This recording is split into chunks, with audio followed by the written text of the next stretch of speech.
perché adesso mi scrivono anche a casa. Mi dicono che la signora Dina Celeschi di Roma abbia appena compiuto 104 anni e ci guarda. Salve signora!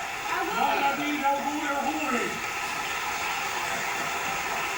E mi dicono anche che sa tutte le domande del milionario, sta benissimo. Poi abbiamo Yolanda che compie 82 anni. Ciao Yolanda, un bacio. Vabbè, ma questi erano i miei.